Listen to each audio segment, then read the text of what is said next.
আসসালামু আলাইকুম। মুমতাজ কিচেন বাংলায় সবাইকে স্বাগতম। আমি ফারহানা ইসলাম। আজকে নিয়ে হাজির হয়ে গেলাম হোটেল স্টাইলে খাস্তা ডালপুরি রেসিপি। অনেকে অনেকভাবেই ডালপুরি রেসিপি ট্রাই করে, তবে আজকে আমি একদম পারফেক্টভাবে হোটেলে যেইভাবে ট্রাই করে আমি ওইভাবেই ট্রাই করে দেখাবো। অনেকেরই ডালপুরি খুব পছন্দ, কিন্তু এটি তৈরি করতে ঝামেলা মনে হয় বলে আপনারা বাসায় ট্রাই করতে চান না। তাই আজকে চেষ্টা করেছি এই ভিডিওর মধ্যে সহজভাবে আপনাদেরকে ডালপুরি তৈরি করে দেখানোর জন্য। আশা করছি আপনাদের অনেক ভালো লাগবে। ভিডিওটি যদি ভালো লাগে তাহলে শেষ পর্যন্ত দেখার জন্য অনুরোধ রইল। আর আপনারা যদি আমার চ্যানেল নতুন হয়ে থাকেন তাহলে আমার চ্যানেলকে লাইক এবং সাবস্ক্রাইব করে পাশে থাকা বেল বাটন অন করে দেবেন। তাহলে কথা না বাড়িয়ে চলুন আমি মূল ভিডিওতে চলে যাই। ডালপুরি তৈরি করার জন্য প্রথমে আমি এখানে একটি বাটি নিয়েছি আর চায়ের কাপের 1 কাপ পরিমাণ মুসুরির ডাল নিয়ে নেব। এবারে এই ডালটিকে আমি পরিষ্কার পানি দিয়ে ভালো করে 4 থেকে 5 বার পরিষ্কার করে নেব। ডালের মধ্যে অনেক ময়লা থাকে, এগুলো পরিষ্কার করে ধুয়ে নিতে হবে।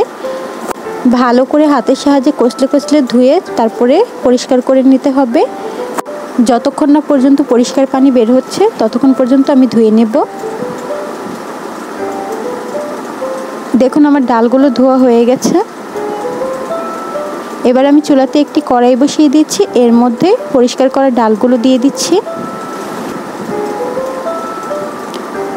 এবার এই ডালের মধ্যে যে কাপ দিয়ে আমি ডাল মেপে দিয়েছিলাম ওই কাপের 2 কাপ পরিমাণ পানি দিয়ে দিচ্ছি। আর দিয়ে দিচ্ছি হাফ চা চামচ হলুদের গুঁড়া, দিয়ে দিচ্ছি 1 চা চামচের মতো লবণ। এবার চামচের সাহায্যে ভালো করে মিশিয়ে একটি ঢাকনা দিয়ে ঢেকে দেব সেদ্ধ হওয়ার জন্য। ডালটি এদিকে সেদ্ধ হতে থাকুক, অন্যদিকে আমি একটি বাটির মধ্যে নিয়ে নিচ্ছি 1.5 কাপ পরিমাণ ময়দা। আপনারা চাইলে ময়দার পরিবর্তে এখানে আটাও ব্যবহার করতে পারেন।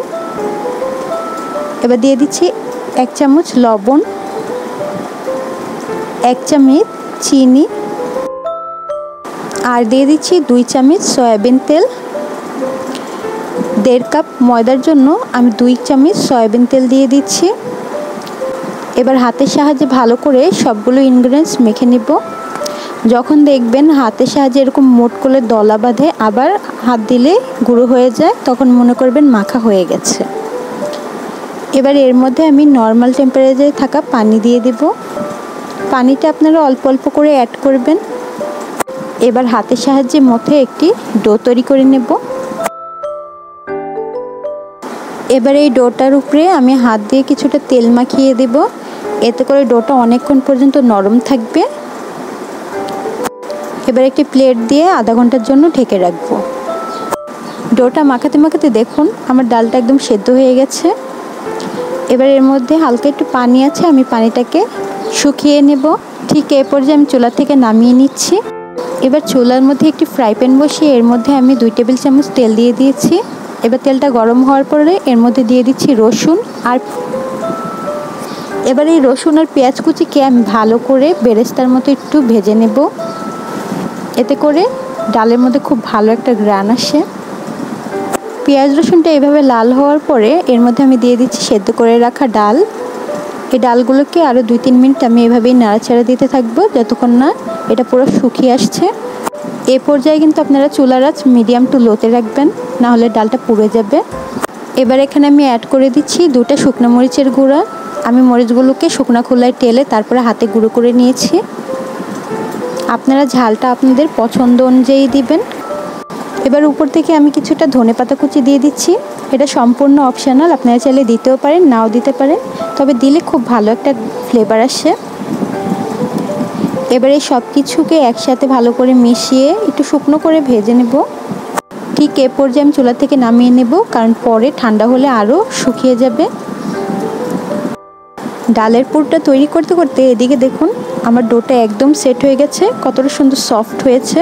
এবার আমি হাতের সাহায্যে আরও 2-1 মিনিট এইভাবে একটু মথে নিচ্ছি, এতে করে ডোটা অনেকক্ষণ পর্যন্ত সফট থাকে। এবার এখানে আমি একটি ফিরি নিয়ে নিচ্ছি, এর উপরে ডোটা নিয়ে ভালো করে ডলে একটু সেট করে নিচ্ছি। এটাকে লম্বা করে আমি ডলে নেব। এবার একটি ছুরির সাহায্যে এটিকে মাঝ বরাবর 2 ভাগে কেটে নিচ্ছি। এবার একটি পাশকে আবার একটু লম্বা করে ডলে নেব। এবার ছুরির সাহায্যে ছোট ছোট করে আমি এখান থেকে ডো কেটে নেব। একটি অংশ থেকে আমি 4টি লেচি কেটে নিচ্ছি। আমরা লুচির জন্য যতটুকু পরিমাণ ডো নেই তার থেকে একটু বেশি নিতে হবে, কারণ পুরির ডোটা লুচির থেকে একটু মোটা হয়, তাই আমি সেই অনুযায়ী 4টি লেচি কেটে নিলাম। এবার অপর পাশ থেকেও আমি একইভাবে 4টি লেচি কেটে নেব। এবার একটি লেচি হাতে নিয়ে দেখিয়ে দিচ্ছি। দেখুন মাঝখানে ধরে সাইড থেকে টেনে টেনে ডোটাকে একটু বড় করে নেবেন।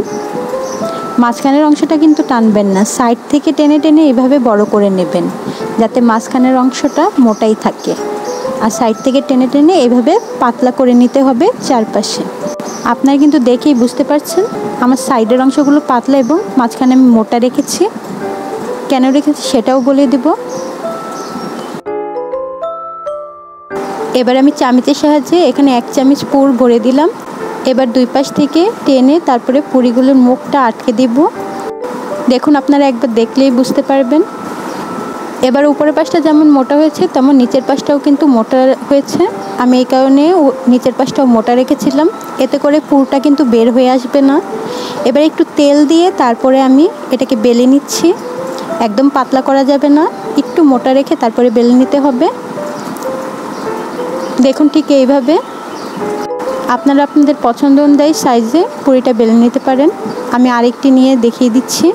দেখুন এভাবে হাতের মাঝখানে রেখে তারপরে সাইড থেকে টেনে ডোটাকে বড় করে নিতে হবে।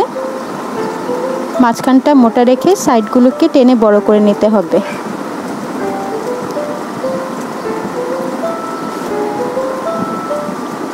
তারপরে একটি চামচের সাহায্যে 1 চামচ পুর এর মাঝখানে ভরে দিচ্ছি।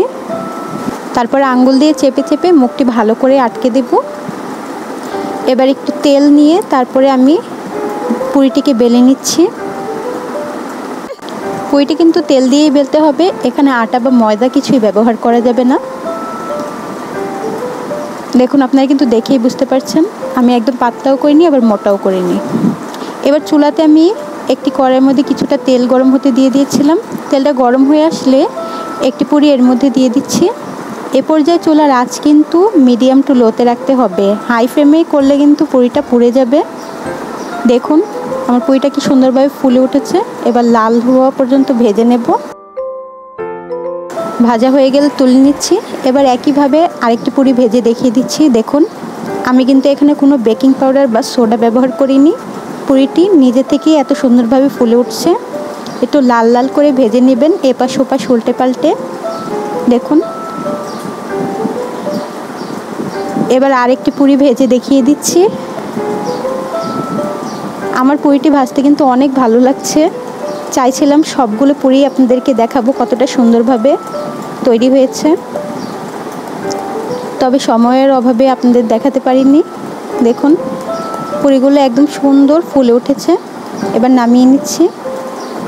আমি এখানে 3-4টা পুরি আপনাদেরকে ভেজে দেখিয়ে দিচ্ছি। দেখুন সবগুলো পুরি কিন্তু সুন্দরভাবেই ফুলে উঠেছে। আর একটু লাল লাল করে ভেজে নেবেন, এতে খেতে কিন্তু ভালো লাগে।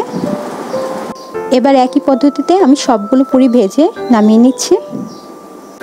তৈরি হয়ে গেল হোটেল স্টাইলের মচমচে খাস্তা পুরি রেসিপি। আপনারাও চাইলে আমার এই ভিডিওটি ফলো করে বাড়িতেই হোটেলের মতো পারফেক্ট পুরি তৈরি করে নিতে পারবেন। আমি কিন্তু এখানে কোনো সোডা বা বেকিং পাউডার ব্যবহার করিনি, একদমই পারফেক্টভাবে মচমচে ফুলকো পুরি রেসিপি দেখিয়ে দিলাম। এবার একটি চামচের সাহায্যে আমি দেখিয়ে দিচ্ছি পুরিগুলো কতটা পারফেক্টভাবে তৈরি হয়েছে, কতটা মচমচে হয়েছে। দেখুন আপনারা আওয়াজ শুনলেই কিন্তু বুঝতে পারবেন।